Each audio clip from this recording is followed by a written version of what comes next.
പകൽ വാർത്ത ആരംഭിക്കുന്നു. തലക്കെട്ടുകൾ. മാപ്പ് പറഞ്ഞിട്ടും അവസാനിക്കാതെ RMP നേതാവിന്റെ സ്ത്രീവിരുദ്ധ പരാമർശ വിവാദം. KS ഹരിഹരന്റേത് ഗുരുതര വീഴ്ചയെന്ന് സമ്മതിച്ച് UDF നേതൃത്വവും. മാപ്പ് പറഞ്ഞതോടെ വിവാദം അവസാനിച്ചെന്ന് KK രമ. വടകരയിൽ സ്ത്രീവിരുദ്ധത ചർച്ചയാക്കിയത് RMP എന്ന് തെളിഞ്ഞെന്ന് CPM. നിയമ നടപടിക്ക് DYFI. കരമന അഖിൽ കൊലക്കേസിൽ മുഖ്യപ്രതികൾ പിടിയിൽ. കൊലപാതകത്തിൽ നേരിട്ട് പങ്കെടുത്ത വിനീത് പിടിയിലായത് ചെങ്കൽച്ചൂളയിൽ നിന്ന്. അഖിൽ പിടിയിലായത് തമിഴ്നാട്ടിൽ നിന്ന്. മുഖ്യപ്രതികളെയെല്ലാം വലയിലാക്കി പോലീസ്. എറണാകുളം കിഴക്കമ്പലത്ത് DCC സെക്രട്ടറിയുടെ നേതൃത്വത്തിൽ വീട് കയറി ആക്രമണം. കടം വാങ്ങിയ പണം തിരികെ ചോദിച്ച് ഗൃഹനാഥനെ മർദ്ദിച്ചു. DC സെക്രട്ടറി അമീർ ബാവയ്ക്കെതിരെ കേസ്. തൃശൂർ 3 പീടികയിൽ യുവാവിനെ നടുറോഡിൽ ആക്രമിച്ച 4 പേർ അറസ്റ്റിൽ. ചാനൽ ചർച്ചയിൽ ജില്ലാ കളക്ടറെ വിമർശിച്ചതിന് യൂണിയൻ നേതാവിനെതിരെ നോട്ടീസ് നൽകിയതിൽ പ്രതിഷേധം. കളക്ടറേറ്റുകളിലേക്ക് മാർച്ച് നടത്താൻ ജോയിന്റ് കൗൺസിൽ തീരുമാനം. കുഴിനഖ ചികിത്സയ്ക്ക് ഡോക്ടറെ വീട്ടിലേക്ക് വിളിച്ചു വരുത്തിയത് ചോദ്യം ചെയ്തതിനാണ് നോട്ടീസ്. ലോക്സഭാ തെരഞ്ഞെടുപ്പിന്റെ 4ാം ഘട്ടം നാളെ. 10 സംസ്ഥാനങ്ങളിലെ 96 മണ്ഡലങ്ങളിൽ വിധിയെഴുത്ത്. പ്രചരണ രംഗത്ത് സജീവമായി അരവിന്ദ് കെജ്രിവാൾ. കൊടും ചൂട് ശമിക്കുന്നു. എല്ലാ ജില്ലകളിലും മഴ മുന്നറിയിപ്പ്. ബുധനാഴ്ച വരെ പരക്ക മഴ. ഇടുക്കി, വയനാട് ജില്ലകളിൽ യെല്ലോ അലർട്ട്. പാലക്കാട്ടും വേനൽ മഴയെത്തി. മലപ്പുറത്ത് ആശങ്കയായി മഞ്ഞപ്പിത്ത വ്യാപനം. ഇന്ന് ഒരാൾ കൂടി മരിച്ചു. 4 മാസത്തിനിടെ മഞ്ഞപ്പിത്തം പിടിപെട്ടു മരിച്ചത് 7 പേർ. സ്ഥിതി വിലയിരുത്താൻ നാളെ ആരോഗ്യവകുപ്പിന്റെ അടിയന്തര യോഗം. അംഗൻവാടി വിദ്യാർത്ഥിക്ക് നൽകിയത് തിളച്ച പാൽ. കണ്ണൂരിൽ 5 വയസ്സുകാരന് ചുണ്ടിലും താടിയിലും പൊള്ളലേറ്റു. അംഗൻവാടി ജീവനക്കാർക്കെതിരെ കേസെടുത്തത് പോലീസും ബാലാവകാശ കമ്മീഷനും.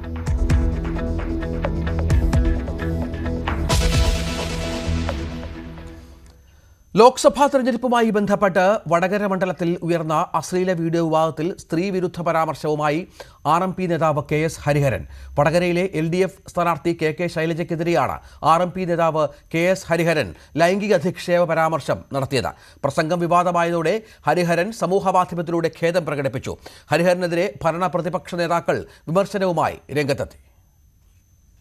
UDFും RMPയും ചേർന്ന് വടകരയിൽ സംഘടിപ്പിച്ച പരിപാടിയിലാണ് ഹരിഹരന്റെ സ്ത്രീവിരുദ്ധ പരാമർശം. ടീച്ചറെ ഒരു പോർണോ വീഡിയോ ഉണ്ടാക്കി ആരെങ്കിലും ഉണ്ടാക്കും? അത് മഞ്ജു വാര്യരുടെ പോർണോ വീഡിയോ ഉണ്ടാക്കിയത് നമുക്ക് കേട്ടാൽ മനസ്സിലാവും. ആരെങ്കിലും ഉണ്ടാക്കും അത്?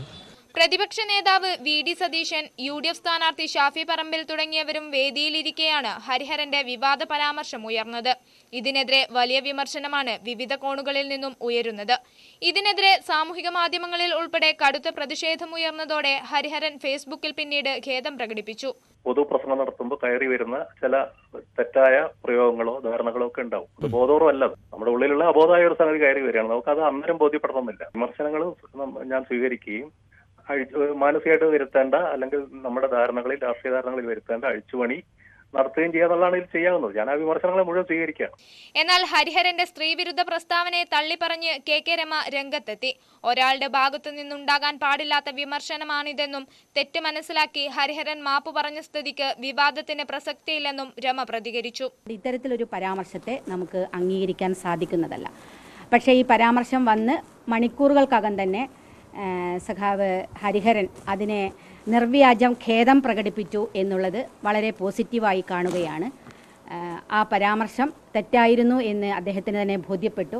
ഹരിഹരന്റെ പ്രസ്താവന UDF അംഗീകരിക്കില്ലെന്ന് പ്രതിപക്ഷ നേതാവും വ്യക്തമാക്കിയപ്പോൾ പ്രസ്താവന 100% അനുചിതമായെന്ന് ഷാഫി പറമ്പിലും പറഞ്ഞു. 100% അനുചിതമായ ഒരു പ്രയോഗമായിരുന്നു അദ്ദേഹത്തിന്റെ പ്രസംഗത്തിലുണ്ടായിരുന്നത്.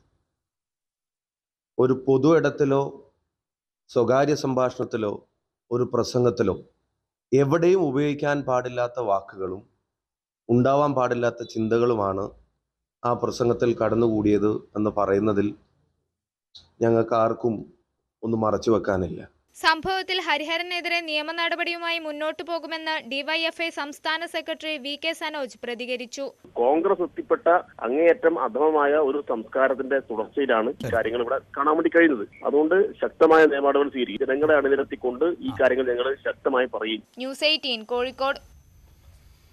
കെ ശൈലജയ്ക്കെതിരായ ലൈംഗിക അധിക്ഷേപ പരാമർശത്തിൽ RMP നേതാവ് KS ഹരിഹരനെ തള്ളി VD സതീശൻ. ഹരിഹരന്റെ പ്രസ്താവന UDF അംഗീകരിക്കുന്നില്ല. പരാമർശത്തിലുള്ള വിയോജിപ്പ് പരിപാടി കഴിഞ്ഞപ്പോൾ തന്നെ ഹരിഹരനെ അറിയിച്ചിരുന്നതായും സതീശൻ പറഞ്ഞു. പിഴവ് ബോധ്യപ്പെട്ട് ഖേദപ്രകടനം നടത്തിയ KS ഹരിഹരന്റെ നിലപാടിനെ സ്വാഗതം ചെയ്യുന്നതായും പ്രതിപക്ഷ നേതാവ് പറഞ്ഞു.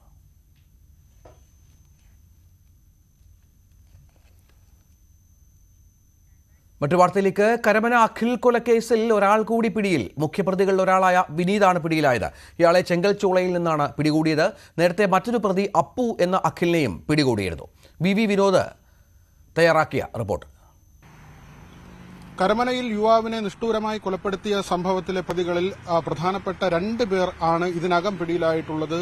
അഖിൽ എന്ന അപ്പു, അതോടൊപ്പം തന്നെ വിനീത്. ഈ 2 പേരും സംഘത്തിലുള്ളവരാണ്. ഇവരുടെ CCTV ദൃശ്യങ്ങളാണ് നേരത്തെ പുറത്തു വന്നത്. യുവാവിനെ കൊലപ്പെടുത്തുന്നതിൽ ഉൾപ്പെട്ട 2 പേരാണ്. ഇനി ഇതിൽ പിടിയിലാകാനുള്ളത് സുമേഷ് എന്ന പ്രതിയാണ്. ഇയാൾക്ക് വേണ്ടിയുള്ള തിരച്ചിൽ തുടരുന്നു. അഖിലിനെ ഇന്ന് പുലർച്ചെ തമിഴ്നാട്ടിൽ നിന്നും അതോടൊപ്പം 2ാം പ്രതിയെ നഗരത്തിൽ നിന്നുമാണ്, തിരുവനന്തപുരം നഗരത്തിൽ നിന്നുമാണ് പിടികൂടിയത്. നേരത്തെ തന്നെ ഈ കേസുമായി ബന്ധപ്പെട്ട് കൂടുതൽ പേർ അറസ്റ്റിലായിരുന്നു. പ്രതികൾ കൊലപാതകത്തിന് എത്തിയ സമയത്ത് വാഹനം ഓടിച്ചിരുന്ന അനീഷിനെ കഴിഞ്ഞ ദിവസം ബാലരാമപുരത്ത് നിന്നാണ് പിടികൂടിയത്. മാത്രമല്ല ഇവർക്ക് ഒത്താശ ചെയ്ത 3 പേർ, ഹരിലാൽ, അതോടൊപ്പം തന്നെ കിരൺ കൃഷ്ണ, ഈ 3 പേരുണ്ട്. ഇതിൽ കിരൺ കൃഷ്ണയും കൊല്ലപ്പെട്ട അഖിലുമായാണ് ഏറ്റവും ഒടുവിൽ ഒരാഴ്ച മുൻപ് തർക്കമുണ്ടായത്. ബാറിൽ വെച്ചുണ്ടായ തർക്കമായിരുന്നു. ഇതിന്റെ പ്രതികാരം എന്നോണമാണ് കൊലപാതകം നടത്തിയത്. കരമനയിലെ ഒരു ധനകാര്യ സ്ഥാപനത്തിനടുത്തുള്ള കെട്ടിടത്തിലായിരുന്നു ഈ ഗൂഢാലോചന. അതിനുശേഷം വിഴിഞ്ഞത്ത് നിന്ന് ഇവർ വാഹനം വാടകയ്ക്ക് വിളിച്ചു വരികയായിരുന്നു. 3 പേർ യുവാവിനെ അതിക്രൂരമായി കൊലപ്പെടുത്തുന്ന CCTV ദൃശ്യങ്ങൾ പുറത്തുവന്നു. ഇതിനു പിന്നാലെ പ്രതികളെ തിരിച്ചറിയുകയും ചെയ്തു. 2019 അനന്തു എന്ന യുവാവിനെ കൊലപ്പെടുത്തിയ കേസിലെ പ്രതികളാണ് ഇവരെന്ന് തിരിച്ചറിഞ്ഞു. ഈ കേസുമായി ബന്ധപ്പെട്ട കാര്യത്തിലും പോലീസ് നടപടി തുടങ്ങിയിട്ടുണ്ട്. ഈ കേസിൽ ഇവർ ജാമ്യത്തിലായിരുന്നു. ഈ ജാമ്യം റദ്ദാക്കുന്നതിന് വേണ്ടി കോടതിയെ സമീപിക്കാൻ പോലീസ് തീരുമാനിച്ചിട്ടുണ്ട്. മറ്റ് പ്രതികൾ, മറ്റുള്ള ആരുടെയെങ്കിലും സഹായം ഇപ്പോഴത്തെ കേസിൽ പ്രതികൾക്ക് ലഭിച്ചിട്ടുണ്ടോ എന്ന കാര്യവും പോലീസ് പരിശോധിക്കുന്നു. ഇനി ഈ കേസിൽ ഈ കൊലപാതക സംഘത്തിൽ ഉണ്ടായിരുന്നതിൽ ഒരാൾ കൂടിയാണ് പിടിയിലാകാനുള്ളത്. VV Vinod, news 18 Thiruvananthapuram. എറണാകുളം കിഴക്കമ്പലത്ത് കടം വാങ്ങിയ പണം ചോദിച്ച് ഗൃഹനാഥനെ വീട്ടിൽ കയറി മർദ്ദിച്ചതായി പരാതി. പെരുമ്പാവൂർ വെങ്ങോലയിൽ വാടകയ്ക്ക് താമസിക്കുന്ന കാഞ്ഞിരമറ്റം വെട്ടക്കൽ വീട്ടിൽ മാർട്ടിനാണ് മർദ്ദനമേറ്റത്. എറണാകുളം DCC സെക്രട്ടറി ഉൾപ്പെടുന്ന സംഘത്തിനെതിരെ പോലീസ് കേസെടുത്തു. DCC സെക്രട്ടറിയായ കൊച്ചി സ്വദേശി അമീർ ബാവ, ഷിജു എന്നിവർക്കെതിരെയാണ് കേസ്.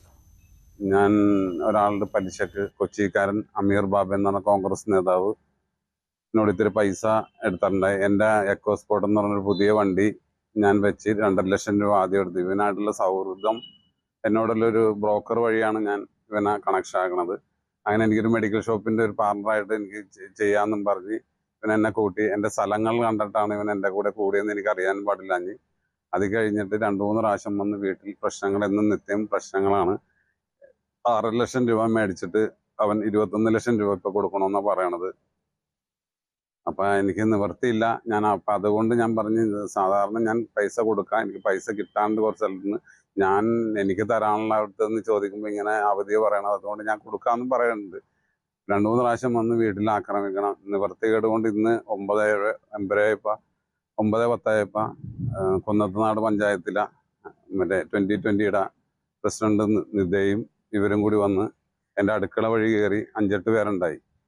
അത് പേര് അമീർ എന്നാണ്. ഒരു ഷിജു എന്ന് പറഞ്ഞ അവൻ്റെ ഡ്രൈവർ, പിന്നെ ഒരു ആലപ്പുഴക്കാരൻ ഒരുത്തൻ, ഇവൻ്റെ ഭാര്യയുടെ ആങ്ങളെന്നാണ് പറഞ്ഞത്, ഇവൻ്റെ ഭാര്യ, എല്ലാവരും കൂടി ഉണ്ട്. എന്നാ അതിനും വേണ്ട മർദ്ദനം ഉണ്ടായിരുന്നു. നാവിക്കിട്ട് എൻ്റെ തലക്കിട്ട് കസേര എടുത്ത് അടിച്ച് പല പല സംഭവങ്ങളും അവിടെ നിന്നുണ്ടായി.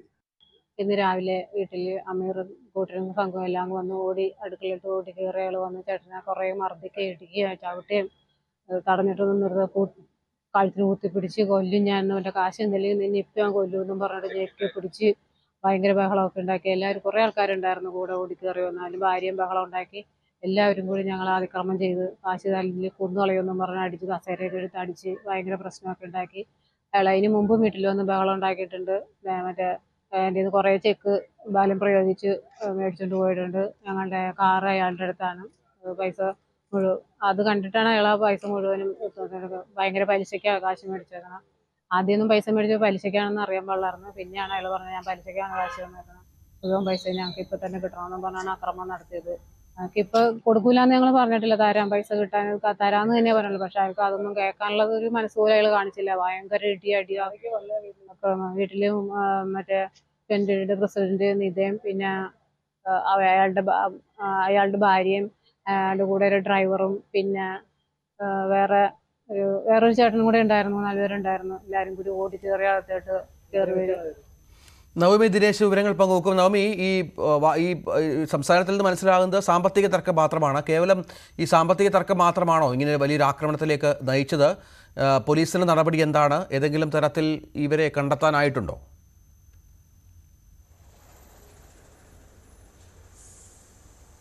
രഞ്ജിത്ത്, സാമ്പത്തിക പ്രശ്നം തന്നെയാണ് ആ വീട്ടിൽ കയറി ഇത്തരത്തിലൊരു അതിക്രമത്തിലേക്ക് നയിച്ചതെന്നാണ് പോലീസും വ്യക്തമാക്കുന്നത്. 6.5 ലക്ഷം രൂപയാണ് മാർട്ടിൻ തന്റെ കാർ പണയം വെച്ച് ഇയാളിൽ നിന്നും വാങ്ങിയത്. പക്ഷേ തിരിച്ചടയ്ക്കേണ്ട തുക 21 ലക്ഷം രൂപയാണെന്ന് പറഞ്ഞപ്പോഴാണ് തങ്ങൾക്ക് കുറച്ച് സമയം വേണം, പലിശയ്ക്കാണ് ഈ പൈസ തന്നതെന്ന് തങ്ങൾക്ക് അറിയില്ലായിരുന്നു, കുറച്ച് സാവകാശം തന്നാൽ ഈ 21 ലക്ഷം രൂപയും തിരിച്ചടയ്ക്കാമെന്ന് പറഞ്ഞിരുന്നു. പക്ഷെ ഇത് കേൾക്കാതെയാണ് എറണാകുളം DCC സെക്രട്ടറിയായ കൊച്ചി സ്വദേശി അമീർ ബാവയുടെ നേതൃത്വത്തിലുള്ള സംഘം, അതിൽ സ്ത്രീകളും അടങ്ങുന്ന ഒരു സംഘം ഈ വീട്ടിൽ കയറുകയും അമീർ ബാവ മാർട്ടിനെ ക്രൂരമായി മർദ്ദിക്കുകയും ചെയ്തത്. ഈ കസേര ഉൾപ്പെടെ എടുത്ത് ആണ് മാർട്ടിനെ മർദ്ദിക്കുന്ന ഒരു സാഹചര്യത്തിലേക്ക് കടന്നത്. അടുക്കള വഴിയാണ് വീട്ടിലേക്ക് അതിക്രമിച്ച് കയറിയത്. മാർട്ടിനും ഭാര്യയും മാത്രമായിരുന്നു ആ സമയം വീട്ടിലുണ്ടായിരുന്നത്. എന്തായാലും പോലീസ് കേസെടുത്തിരിക്കുന്നത് ഈ അമീർ ബാബയ്ക്കെതിരെയും അമീർ ബാബയുടെ ഭാര്യ എതിരെയും പിന്നെ ഒരു സുഹൃത്തായ ഷിജു, മറ്റൊന്ന് കുന്നത്തുനാട് പഞ്ചായത്ത് പ്രസിഡന്റ് നിത എന്നിവർക്കെതിരെയാണ് പെരുമ്പാവൂർ പോലീസ് ഇപ്പോൾ കേസെടുത്തിരിക്കുന്നത്. ഒപ്പം തന്നെ പോലീസ് പറയുന്നുണ്ട് ഈ കുന്നത്തുനാട് പഞ്ചായത്ത് പ്രസിഡന്റ് നിത മാർട്ടിനെ ഉപദ്രവിച്ചിട്ടില്ല, അതിക്രമിച്ചിട്ടില്ല, പകരം വീട്ടിൽ അതിക്രമിച്ചു കയറി എന്നൊരു വകുപ്പ് ചുമത്തിയാണ് നിതയ്ക്കെതിരെ കേസെടുത്തിരിക്കുന്നത്. മറ്റവർക്കെതിരെ ഈ ആയുധങ്ങൾ ഉപയോഗിച്ച് മാരകമായി മർദ്ദിക്കുക, കൊലപ്പെടുത്താൻ ശ്രമിക്കുക എന്നീ വകുപ്പുകൾ ചുമത്തിയാണ് മറ്റുള്ളവർക്കെതിരെയും കേസെടുത്തിരിക്കുന്നത്. എന്തായാലും മാർട്ടിന് ഈ ഒരു സംഭവ സമയത്ത് കുറച്ച് സാവകാശം തരണമെന്ന് പറഞ്ഞിട്ട് പോലും ഇത് കേൾക്കാതെ ഉപദ്രവിക്കുന്ന ഒരു സാഹചര്യമുണ്ടായി. ഇതിനെ തുടർന്ന് മാർട്ടിൻ സ്വന്തം കൈഞ്ഞരമ്പ് മുറിച്ച് ആത്മഹത്യക്ക് ശ്രമിക്കുകയും ചെയ്തു. ഇതിനെ തുടർന്ന് അടുത്തുള്ള ആശുപത്രിയിലേക്ക് കൊണ്ടുപോവുകയും ഇതിനു മുൻപ് തലയ്ക്ക് ചെറിയ പരിക്കേറ്റ് ചികിത്സയിൽ കൂടി നടക്കുകയായിരുന്നു മാർട്ടിൻ. ഈ ഒരു സാഹചര്യത്തിൽ കൂടുതൽ വിദഗ്ധ ചികിത്സയ്ക്കായി കളമശ്ശേരി മെഡിക്കൽ കോളേജിലേക്ക് മാറ്റുകയും ചെയ്തു. മാർട്ടിന്റെ പരാതിയിൽ പെരുമ്പാവൂർ പോലീസ് ഇവർക്കെതിരെ കേസെടുത്തിട്ടുണ്ട്. 8 അംഗ സംഘമെന്നാണ് മാർട്ടിനും ഭാര്യയും പോലീസിന് മൊഴി നൽകിയിരിക്കുന്നത്. പക്ഷെ 4 പേർക്കെതിരെ മാത്രമാണ് പോലീസ് കേസെടുത്തിരിക്കുന്നത്. ഇവർക്ക് മാത്രമാണ് ഈ കേസിൽ നേരിട്ട് പങ്ക്. വീട്ടിൽ അതിക്രമിച്ചു കടക്കുകയും മാർട്ടിനെ ഗുരുതരമായി ഏൽപ്പിക്കുകയും ചെയ്ത അമീർ ബാവയ്ക്കെതിരെയാണ് കൂടുതൽ വകുപ്പുകൾ ചുമത്തി കേസെടുത്തിരിക്കുന്നത്. പലപ്പോഴായി ഈ കടം മേടിച്ച തുകയിൽ കുറച്ചൊക്കെ തിരിച്ചു നൽകിയെങ്കിലും 21 ലക്ഷം രൂപ തന്നെ വേണമെന്ന് നിർബന്ധം പിടിച്ചുകൊണ്ടാണ് വീട്ടിലേക്ക് അതിക്രമിച്ചു കയറി ഇത്തരത്തിൽ വലിയൊരു അപകടത്തിലേക്ക് അല്ലെങ്കിൽ അതിക്രമത്തിലേക്ക് മാർട്ടിനെ നയിക്കുകയും ചെയ്തത്. എന്തായാലും പോലീസ് ഇവർക്കെതിരെ കേസെടുത്തിട്ടുണ്ട്. അറസ്റ്റ് അടക്കമുള്ള കാര്യങ്ങളിലേക്ക് ഉടൻ കടക്കുമെന്നാണ് നമുക്കറിയാൻ കഴിയുന്നത്. നവമി ദിനേശാണ് വിവരങ്ങൾ പങ്കുവച്ചത്. ലോക്സഭാ തെരഞ്ഞെടുപ്പിനായുള്ള പ്രചാരണങ്ങളിൽ സജീവമായി ഡൽഹി മുഖ്യമന്ത്രി അരവിന്ദ് കെജ്രിവാൾ. ഡൽഹിയിലടക്കം ഇന്ത്യ സഖ്യ സ്ഥാനാർത്ഥികൾക്കായി കെജ്രിവാൾ പ്രചാരണം തുടരും. ഇപ്പോൾ കെജ്രിവാൾ മാധ്യമങ്ങളെ കാണുകയാണ് തത്സമയം. 2.5 लाख करोड़ राज्य सरकार देगी, 2.5 लाख करोड़ केंद्र सरकार देगी. 5 साल के अंदर 5 लाख करोड़ रुपए हर साल 50-50 हजार करोड़ का खर्चा आएगा. राष्ट्र सर्वोपरि हमारी चौथी गारंटी. चीन ने हमारे देश की जमीन पे कब्जा कर लिया. हमारी केंद्र सरकार से जब भी पूछा जाए वो कहते हैं कोई नहीं आया, कुछ नहीं हुआ. सब जानते हैं, पूरी दुनिया जानती है, सैटेलाइट का जमाना है, सबके पास तस्वीरें हैं कि किस तरह से चीन ने हमारी सरजमी के ऊपर घुस के और उसके हमारी जमीन के ऊपर कब्जा कर लिया. जुठलाने से समस्या का समाधान नहीं होगा, लोगों से छुपाने से समस्या का समाधान नहीं होगा. हमारे देश की सेना के अंदर बहुत ताकत है. हमारे देश की सेना को एक बार इजाजत तो दीजिए, उसको स्वतंत्रता तो दीजिए काम करने की. वो देखिए आपको जीत के लाती है. तो हमारे देश की जितनी जमीन पे चाइना ने कब्जा किया हुआ है उस जमीन को चाइना के कब्जे से छुड़वाएंगे। इसके लिए एक तरफ डिप्लोमेटिक लेवल पे एफर्ट्स किए जाएंगे और सेना को पूरी स्वतंत्रता दी जाएगी कि वो इसके बारे में जो कदम उठाना चाहे कदम उठा सकती है। सेना को आज जो रोका जा रहा है वो रोका नहीं जाएगा। आज हमारी ये अग्निवीर योजना जो है कि हमारे युवाओं को फौज में भर्ती करके 4 साल के बाद निकाल दिया जाता है। लोगों की एक ओनरशिप नहीं बनती। 4 साल के बाद अगर आप निकाल देंगे तो एक तरह से हम सेना को सबसे कटिंग एज लेवल के ऊपर हम कमजोर कर रहे हैं। ये अग्निवीर योजना सेना के लिए भी बहुत हानिकारक है और जो बच्चे युवा हमारे अग्निवीर बन के जा रहे हैं वो लोग भी बहुत त्रस्त हैं।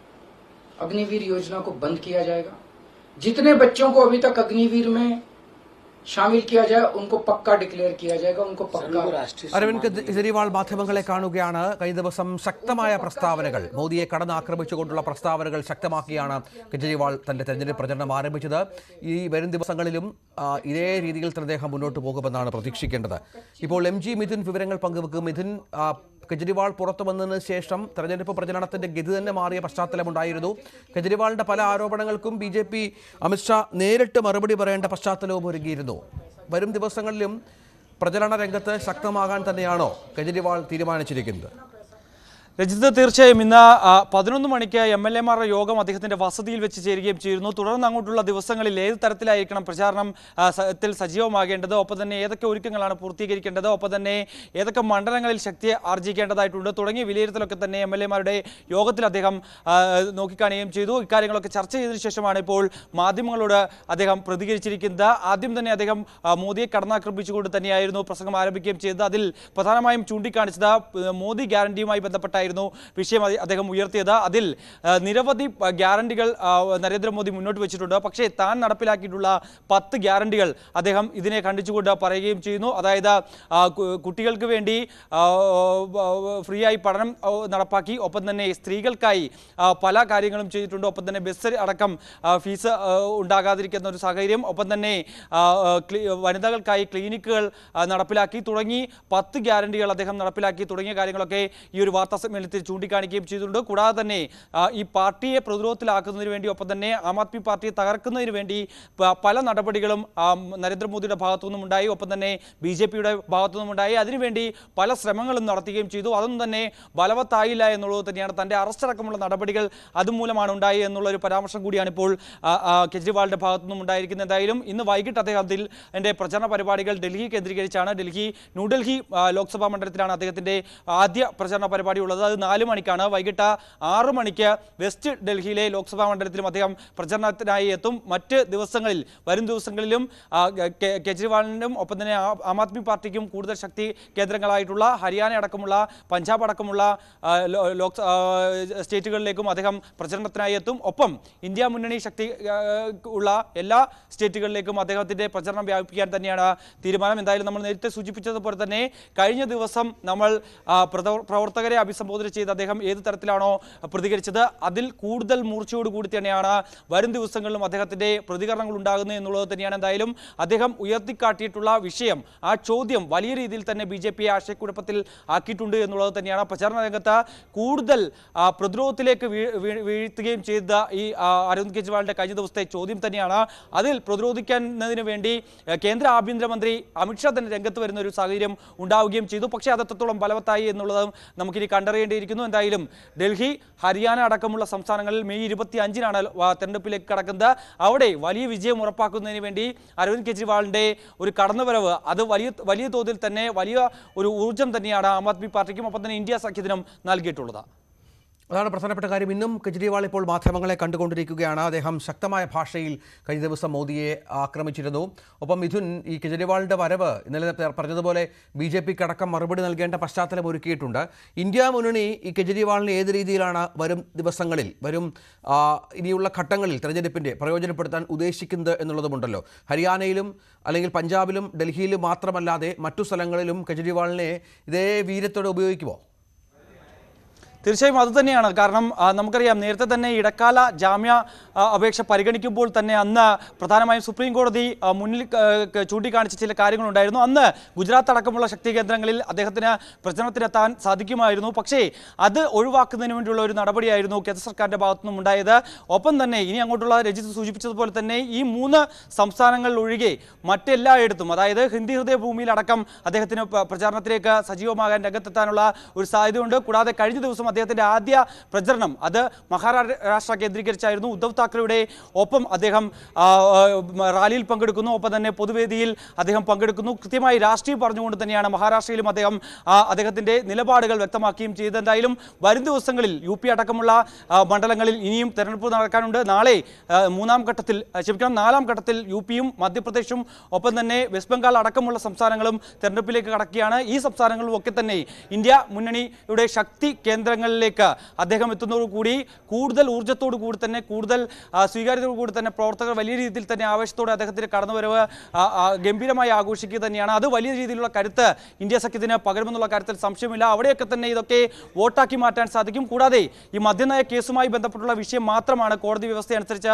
അദ്ദേഹത്തിന് പറയാൻ സാധിക്കാത്തതുള്ളത്. പക്ഷേ മറ്റ് രാഷ്ട്രീയ കാര്യങ്ങളും എല്ലാം തന്നെ അദ്ദേഹത്തിന് പറയാൻ സാധിക്കുകയും ചെയ്യും. അതുകൊണ്ട് തന്നെ അദ്ദേഹത്തിൻ്റെ കഴിഞ്ഞ ദിവസത്തെ ഒരു പരാമർശം അതിൽ എടുത്തു പറയേണ്ട കാര്യമാണ്. അതായത് പ്രതിപക്ഷ മുഖ്യമന്ത്രിമാർ എവിടെയൊക്കെ ഉണ്ടോ അവിടെയൊക്കെ ഈ വീണ്ടും മോദി അധികാരത്തിൽ വന്നാൽ അവരെയെല്ലാം അതിൽ പ്രധാനമായും പരാമർശിച്ചത് കേരളത്തിലെ മുഖ്യമന്ത്രി പിണറായി വിജയൻ്റെ അടക്കം പേര് എടുത്തു പറഞ്ഞുകൊണ്ടായിരുന്നു അദ്ദേഹം ഒരു പരാമർശം നടത്തിയത്.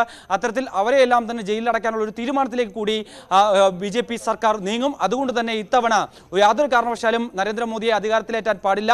നിലവിൽ ഇന്ത്യ മുന്നണി വലിയ ശക്തി ആർജിക്കുന്നുണ്ട്. പല മണ്ഡലങ്ങളിലും വലിയ മേൽക്കയുണ്ട് ഇത്തവണ. അതുകൊണ്ട് തന്നെ ലോക്സഭയിലേക്ക് കൂടുതൽ MPമാരെ അയക്കാൻ സാധിക്കും. ഒപ്പം തന്നെ ഭരണം നിലനിർത്താൻ സാധിക്കും, ഭരണം നേടിയെടുക്കാൻ സാധിക്കുമെന്നുള്ളൊരു പരാമർശം കൂടി അദ്ദേഹം നടത്തുന്നുണ്ട്. എന്തായാലും വളരെ ഊർജ്ജം നൽകുന്ന ഒരു സ്ഥിതിവിശേഷം തന്നെയാണ് അദ്ദേഹത്തിൻ്റെ ഈ ഒരു ജയിൽ മോചിതനായി തിരിച്ചെത്തിയ കേജ്രിവാളിൻ്റെ ഒരു സന്ദർശനവും ഒപ്പം തന്നെ പ്രചരണ രംഗത്തെ അദ്ദേഹത്തിൻ്റെ ഈ ഒരു നരേന്ദ്രമോദിക്കെതിരായിട്ടുള്ള പ്രസ്താവനകളുമെല്ലാം. തീർച്ചയായും ലോക്സഭാ തെരഞ്ഞെടുപ്പിന്റെ 4ാം ഘട്ട വോട്ടെടുപ്പ് നാളെയാണ്. 10 സംസ്ഥാനങ്ങളിലെ 96 ലോക്സഭാ മണ്ഡലങ്ങളിലേക്കാണ് തെരഞ്ഞെടുപ്പ്. ആന്ധ്രാപ്രദേശും തെലങ്കാനയും ജനവിധി തേടും.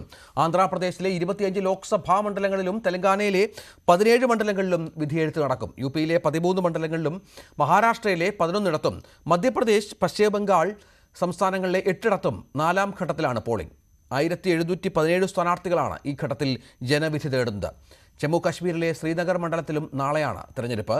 അധിർ രഞ്ജൻ ചൗധരി, അഖിലേഷ് യാദവ്, മഹുവ മൊയ്ത്ര, YS സർമിള, അസറുദ്ദീൻ ഒവൈസി, യൂസഫ് പഠാൻ എന്നിവരാണ് ജനവിധി തേടുന്ന പ്രമുഖർ.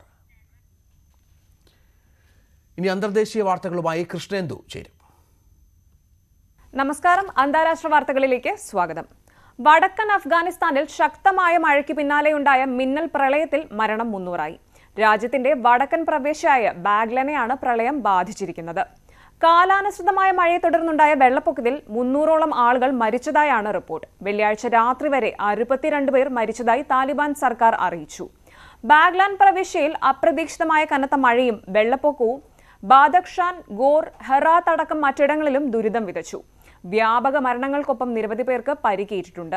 200ലേറെ പേരെയാണ് മിന്നൽ പ്രളയങ്ങളിൽ വീടുകളിലും മറ്റുമായി കുടുങ്ങിക്കിടക്കുന്നത്.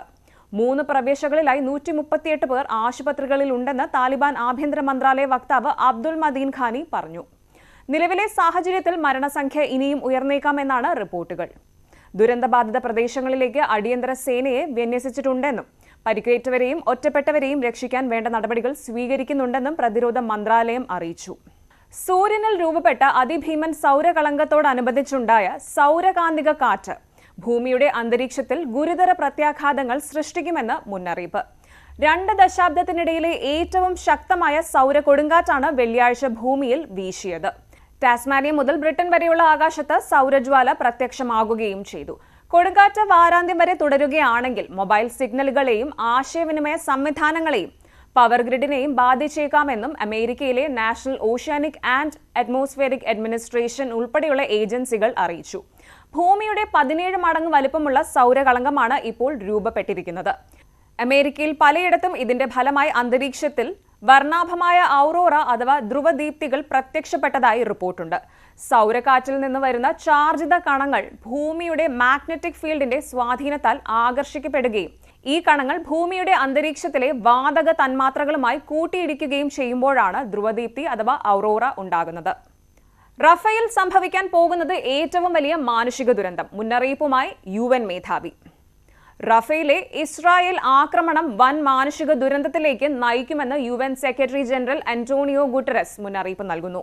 വ്യാപകമായ അന്താരാഷ്ട്ര മുന്നറിയിപ്പുകളും അഭ്യർത്ഥനകളും അവഗണിച്ചാണ് ഇസ്രായേൽ സൈന്യം റഫയുടെ കിഴക്കൻ സെക്ടറിൽ പ്രവേശിച്ചത്.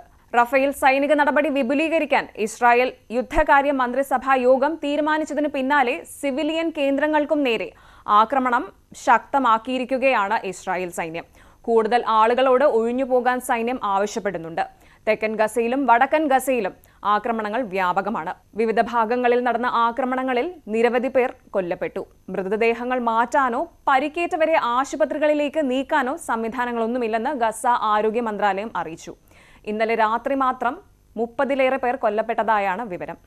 ഷിക്കാഗോ ടവറുമായി ബന്ധപ്പെട്ട IRS ഓഡിറ്റ് പോരാട്ടത്തിൽ പരാജയപ്പെട്ടാൽ ട്രംപിന് $100 മില്യൺ നികുതി ബിൽ നേരിടേണ്ടി വന്നേക്കാമെന്ന് റിപ്പോർട്ട്. രാഷ്ട്രീയ പ്രസ്ഥാനം കെട്ടിപ്പടുക്കാൻ റിയൽ എസ്റ്റേറ്റ് ഡെവലപ്പറായും TV താരമായും ട്രംപ് തന്റെ അധികാരം ഉപയോഗിക്കുകയും മറ്റ് സ്ഥാനാർത്ഥികളെ പോലെ നികുതി ഫയലിംഗുകൾ പുറത്തുവിടാൻ വിസമ്മതിക്കുകയും ചെയ്തതിന് പിന്നാലെയാണ് റിപ്പോർട്ട്. രാജ്യത്തിന്റെ നിലനിൽപ്പ് ചോദ്യം ചെയ്ത് ഭീഷണി ഉയർത്തിയാൽ ആണവായുധം നിർമ്മിക്കുമെന്ന് ഇറാൻ മുന്നറിയിപ്പ്. ഇറാന്റെ പരമോന്നത നേതാവായ ആയത്തുള്ള ഖംനേയിയുടെ ഉപദേശകൻ കമൽ ഖറാസി ഇസ്രായേലിനാണ് ഇങ്ങനെയൊരു മുന്നറിയിപ്പ് നൽകിയിരിക്കുന്നത്. ഇറാന്റെ ആണവോർജ്ജ സംവിധാനങ്ങളെ ഇസ്രായേൽ ലക്ഷ്യമിട്ടാൽ പിന്നെ മറ്റു വഴികൾ ഉണ്ടാവില്ലെന്നും ആണവായുധം നിർമ്മിക്കുമെന്നും കമൽ ഖറാസി അറിയിച്ചു. ഇസ്രായേൽ സിറിയയിലെ ഇറാൻ എംബസിക്ക് നേരെ വ്യോമാക്രമണം നടത്തിയതും ഇറാനിന്റെ പ്രത്യാക്രമണവും കഴിഞ്ഞ മാസം വരെ ഇരു രാജ്യങ്ങളും തമ്മിലുള്ള തുറന്ന യുദ്ധത്തിലേക്ക് നീങ്ങുമോ എന്ന ആശങ്ക സൃഷ്ടിച്ചിരുന്നു. ലോകവാർത്തകൾ അവസാനിക്കുന്നു. നമസ്കാരം. പത്തനംതിട്ടയിൽ പക്ഷിപ്പനി സ്ഥിരീകരിച്ചു. തിരുവല്ല നിലടത്തെ സർക്കാർ താറാവ് വളർത്തൽ കേന്ദ്രത്തിലാണ് രോഗം സ്ഥിരീകരിച്ചത്. നാളെ കളക്ടറുടെ നേതൃത്വത്തിൽ അവലോകന യോഗം ചേർന്ന് കള്ളിങ് നടപടികൾ തുടങ്ങും. ശശിനാരായണൻ വിവരങ്ങൾ പങ്കുവെക്കും. ശശി, നേരത്തെ ആലപ്പുഴയിൽ കള്ളിങ്ങുമായി ബന്ധപ്പെട്ട നടപടികൾ നടന്നിരുന്നു. 20,000-ന് മുകളിൽ പക്ഷികളെ കൊന്നൊടുക്കേണ്ട സാഹചര്യമുണ്ട്.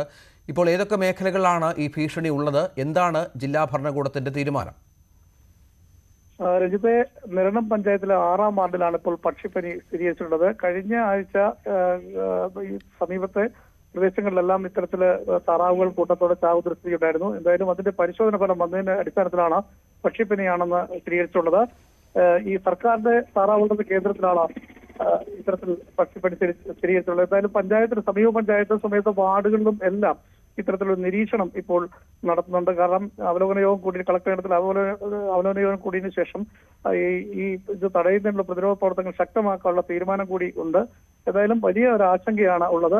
വലിയ രീതിയിൽ ഈ താറാവ് കർഷകരെ ബാധിച്ച് നോക്കിയ ഒരു പ്രശ്നമായി ഇത് മാറിയിട്ടുണ്ട്. കാരണം കോഴി വളർത്തലും താറാവ് കർഷകരുമാണ് ഈ അപ്പർകുട്ടനാട് മേഖലയിൽ നിരണം പഞ്ചായത്തിൽ ഏറ്റവും കൂടുതലുള്ളത്. അവരുടെ വരുമാന മാർഗത്തിൽ തന്നെയാണ് ഇപ്പോൾ ഈ പക്ഷിപ്പനി സ്ഥിരീകരിച്ചുകൊണ്ട് ഇല്ലാതിരിക്കുന്നത്. അതിന്റെ അടിസ്ഥാനത്തിൽ ഒരു പ്രതിരോധ പ്രവർത്തനം ഊർജിതമാക്കാനാണ് ഇപ്പോൾ അവലോകന യോഗത്തിൽ തീരുമാനമെടുത്തിട്ടുള്ളത്. ശരി ശശി. മലപ്പുറത്ത് ആശങ്കയായി മഞ്ഞപ്പിത്തം പടരുന്നു. രോഗം ബാധിച്ച് ഒരാൾ കൂടി ഇന്ന് മരിച്ചു. പോത്തുകൽ സ്വദേശി സക്കീറാണ് മരിച്ചത്. ഇതോടെ ഈ വർഷം ഇതുവരെ മഞ്ഞപ്പിത്തം ബാധിച്ച് ജില്ലയിൽ മരിച്ചത് 7 പേരാണ്. ജില്ലയിൽ മഞ്ഞപ്പിത്ത ബാധ കണ്ടെത്തിയതോടെ ആരോഗ്യവകുപ്പ് പ്രതിരോധ പ്രവർത്തനങ്ങൾ ഊർജിതമാക്കി. പോത്തുകലിലും ചാലിയാറിലും നാളെ ആരോഗ്യവകുപ്പ് യോഗം വിളിച്ചിട്ടുണ്ട്. അനുമോദ് വിവരങ്ങൾ പങ്കുവെക്കും. അനുമോദ്, ഇത് ഈ മരണം മഞ്ഞപ്പിത്ത ബാധ കാരണമാണെന്ന് സ്ഥിരീകരിച്ചു കഴിഞ്ഞു. ഏതൊക്കെ മേഖലകളിലാണ് ഇത് കാര്യമായി സംഭവിക്കുന്നത്? അതിന്റെ അടിസ്ഥാന കാരണത്തെക്കുറിച്ച് എന്തെങ്കിലും ബോധ്യമുണ്ടോ?